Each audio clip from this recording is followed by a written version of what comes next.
आज जिस पर्सनालिटी की मैं बात करूंगी, इन्होंने एक ऐसा किरदार किया है अपने जीवन में कि आज की डेट में इन्हें पूजा जाता है, इनके मंदिर हैं और किताबों में जब जब वो किरदार पढ़ाया जाता है तब इन्हीं की पिक्चर्स होती है। इन्होंने करियर के इनिशियल स्टेज पर फेलियर ही फेलियर देखा। जब असिस्टेंट डायरेक्टर बने तो बहुत मेहनत की लेकिन ज़्यादा काम नहीं बन पाया। एक्टिंग की तो फिल्में फ्लॉप रही। हालत ये हो गई कि अब डबिंग आर्टिस्ट का काम कर रहे थे। यानी कि ये समझ चुके थे कि इनका फिल्मी करियर ओवर हो चुका है। लेकिन इन्हें क्या पता था कि करियर के सबसे लोएस्ट टाइम में इन्हें इनकी किस्मत चमका देने वाला रोल मिलेगा। अक्षय कुमार इनके बहुत अच्छे दोस्त हैं और चेन्नई एक्सप्रेस के थंगबली इनके बेटे हैं। आप समझ ही गए होंगे मैं किसकी बात कर रही हूँ। महाभारत में कर्ण का किरदार निभाने वाले एक्टर पंकज धीर की लाइफ से जुड़ी वो बातें मैं आपको बताऊंगी जो आपने शायद ही सुनी होंगी। कब पंकज धीर अमरीश पुरी से भी बड़े एक्टर माने जाते थे और उनसे ज्यादा फीस लिया करते थे। क्यों? जिस बी आर चोपड़ा की महाभारत में पंकज धीर ने कर्ण का रोल किया, उन्हीं बी आर चोपड़ा ने पंकज धीर को अपने स्टूडियो से धक्के मार के बाहर कर दिया।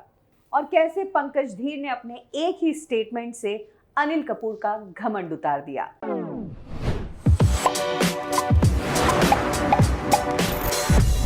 पंकज धीर का जन्म मुंबई में ही हुआ। उनके पिता सीएल धीर ईस्ट अफ्रीका से इंडिया आए थे और यहाँ पर मुंबई में आकर उन्हें फिल्म इंडस्ट्री में काम करना था। यही कारण है कि वी शांताराम का स्टूडियो उन्होंने ज्वाइन कर लिया, वहीं पर राइटिंग भी की और वहीं से डायरेक्शन का कोर्स भी किया।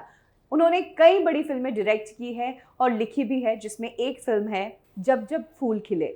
कह सकते हैं कि पंकज धीर फिल्म इंडस्ट्री में ही बड़े हुए हैं क्योंकि पिता फिल्म इंडस्ट्री में ही काम करते थे। पंकज धीर इनिशियली तो एक्टर बनना चाहते थे, लेकिन पिता की जिंदगी में कुछ ऐसा हुआ कि अचानक से कमाई की जिम्मेदारी पंकज धीर के ऊपर आ गई।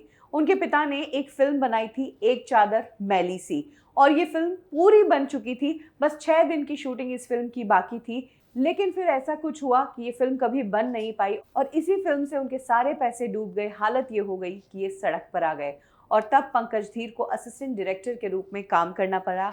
ईयर 1970 में परवाना नाम की फिल्म में उन्होंने असिस्टेंट डायरेक्टर के तौर पर काम किया। 70s पूरा असिस्टेंट डायरेक्टर के तौर पर ही काम किया और इस दौरान नजर रखी कि कैमरे के सामने कैसे एक्ट करना है। मन में तो कई बार ऐसा लगता था कि एक्टर बनूं, लेकिन डर लगता था। इसी दौरान उन्हें कुछ फिल्में मिली जिसमें उन्हें छोटे रोल्स मिले बतौर एक्टर। इसमें फिल्में शामिल है पूनम, सूखा, मेरा सुहाग। क्योंकि पंकज धीर सेट्स पर रहा करते थे तो लोग उन्हें देखते थे। इसी दौरान कमल हसन की एक्स वाइफ सारिका एक फिल्म कर रही थी और तब उन्होंने पंकज धीर को देखकर कहा कि तुम मेरी फिल्म के हीरो बनोगे। तब उन्होंने पंकज धीर को अपनी फिल्म का सेकंड लीड बनाया। फर्स्ट लीड राज बब्बर थे। कुछ इस तरह से पंकज धीर की किस्मत चमक रही थी, लेकिन जिस फिल्म के लिए उन्हें सेलेक्ट किया गया वो फिल्म कभी बनी ही नहीं। ये फिल्म थी तितलियां।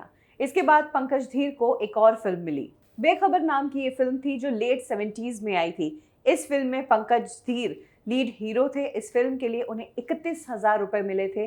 सेम फिल्म में अमरीश पुरी भी थे। इस फिल्म के लिए अमरीश पुरी साहब को 11,000 रुपए मिले। हालांकि आगे चलकर अमरीश पुरी साहब बहुत बड़े लेजेंड बने। वहीं इस फिल्म के बाद कह सकते हैं कि पंकज धीर का एक्टिंग करियर डूब गया। उन्हें कुछ खास फिल्में नहीं मिली। एज एन एक्टर वो फ्लॉप हो गए थे, काम नहीं था। असिस्टेंट डायरेक्टर वो काफ़ी कुछ कर चुके थे और कर भी रहे थे, लेकिन कुछ नया करना था। और इस इंडस्ट्री में टिके रहने के लिए, इस इंडस्ट्री के लोगों के बीच रहने के लिए इंडस्ट्री के अंदर का ही कुछ काम ढूंढना पड़ता है। ऐसे में पंकज धीर ने डबिंग करना शुरू कर दिया। तब बी आर चोपड़ा का स्टूडियो हुआ करता था, वहां पर इंग्लिश फिल्मों की हिंदी में डबिंग हुआ करती थी और डबिंग आर्टिस्ट के रूप में पंकज धीर काम किया करते थे। तभी बी आर चोपड़ा के डबिंग स्टूडियो जो चलाते थे, उन्होंने पंकज धीर को कहा कि महाभारत सीरीज बन रही है और क्या तुम उसके लिए ऑडिशन दोगे? काफ़ी एक्टर्स आ रहे हैं ऑडिशन के लिए। तब जाकर 600 एक्टर्स के बीच one of the actor Pankaj Dheer भी थे और उन्होंने भी ऑडिशन दिया। पंकज धीर को 6 महीने बाद कॉल आता है कि तुम्हें सेलेक्ट किया गया है। किस किरदार के लिए सिलेक्ट किया गया वो उन्हें पता भी नहीं था। बी आर चोपड़ा उन्हें कहते हैं कि हमने तुम्हें अर्जुन के रोल के लिए सिलेक्ट किया है, हमें लगता है कि तुम अर्जुन के किरदार के लिए परफेक्ट हो। पंकज धीर भी खुश थे कि अर्जुन के किरदार के लिए उन्हें सिलेक्ट किया गया है। हालांकि उन्हें महाभारत के बारे में इतना पता नहीं था, बट इतना पता था कि अर्जुन एक अहम किरदार है। इस किरदार के लिए पंकज धीर काम कर ही रहे थे कि इसी बीच कुछ समय बाद बी आर चोपड़ा पंकज धीर को बताते हैं कि अर्जुन के वन ऑफ द कैरेक्टर्स औरत वाले भी हैं, वो औरत का भेस भी लेता है और उसके लिए तुम्हें शेव करना पड़ेगा। यहाँ पर पंकज धीर ने कह दिया कि शेव तो मैं नहीं करूँगा, मैं अपनी मूछें नहीं हटाऊंगा, चाहे आप मुझे इस शो से निकाल दो। तब बी.आर. चोपड़ा ने पंकज धीर को महाभारत से धक्के मारकर बाहर निकाल दिया कि ये कैसा आर्टिस्ट है, पहले तो काम नहीं था, डबिंग का काम कर रहा था, एक्टर बनना चाहता था, अब मैं काम दे रहा हूँ तो कह रहा है मूछें नहीं कटवाऊंगा। तो इस कारण ये अर्जुन का रोल उनके हाथ से चला गया। 6 महीने बाद बी.आर. चोपड़ा ने फिर उन्हें बुलाया और कहा कि इस बार मैं तुम्हें कर्ण का रोल दे रहा हूँ। तब भी पंकज धीर ने यही बात पूछी कि इस रोल के लिए मूछें तो नहीं कटवानी है ना। तो बी.आर. चोपड़ा ने कहा कि नहीं नहीं, ऐसा कुछ नहीं है, और इस तरह से उन्हें मिला कर्ण का रोल। हालांकि ये रोल उनके लिए निभाना आसान नहीं था, क्योंकि कर्ण कैसे चलते थे, उनकी पर्सनैलिटी क्या थी, हाव भाव क्या थे, ये किसी को नहीं पता था। इतना महाभारत पर तब फिल्में भी नहीं बनाई थी, इसीलिए जो कुछ महाभारत में पंकज धीर ने कर्ण के रोल के लिए किया वो सिर्फ और सिर्फ अपने टैलेंट से और अपने इमेजिनेशन से किया, और उनका टैलेंट ऐसा छाया कि आज भी किताबों में जब बच्चों को कर्ण के बारे में पढ़ाया जाता है तो पंकज धीर की फ़ोटो छपी होती है।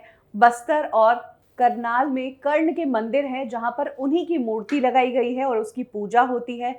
खुद पंकज धीर वहां पर जाकर आए हैं। महाभारत की शूटिंग के दौरान पंकज धीर को काफ़ी मुश्किलों का सामना करना पड़ा। कई ऐसे इंसिडेंट्स हुए जब वो मरते मरते बचे। एक बार जिस रथ पर वो सवार थे, युद्ध का सीन था, रथ जो है घोड़ों से अलग हो गया और रथ का वजन इतना था कि वो चलना बंद ही नहीं हुआ और सामने खाई थी। पंकज धीर को चलते हुए रथ में से कूदना पड़ा था, पूरे शरीर पर चोटें आई थी, लेकिन उन्होंने अपने आप को बचा लिया।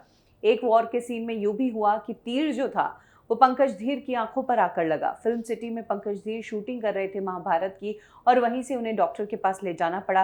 पूरी आंख में खून भर गया था। स्टिचेस लगे ही थे कि प्रोडक्शन हाउस की तरफ से कॉल आता है कि शूटिंग को कंटिन्यू करना पड़ेगा, नहीं तो कल का एपिसोड नहीं जा पाएगा। पंकज धीर के पास ऑप्शन नहीं था। बिना आराम किए पंकज धीर तुरंत शूटिंग पर लौटे, और क्योंकि उन्होंने अपनी आंख को आराम नहीं दिया तो वो स्टिचेस फिर से खुल गए, फिर से आंख में खून आ गए और फिर वो स्टिचेस लगाए गए। एक टाइम ऐसा भी आया जब युद्ध सीन के दौरान गधा के कारण उनकी उंगलियां टूट गई। उनकी उंगलियों में 12 से ज़्यादा टाँके आए, लेकिन पंकज धीर कभी हिम्मत नहीं हारे।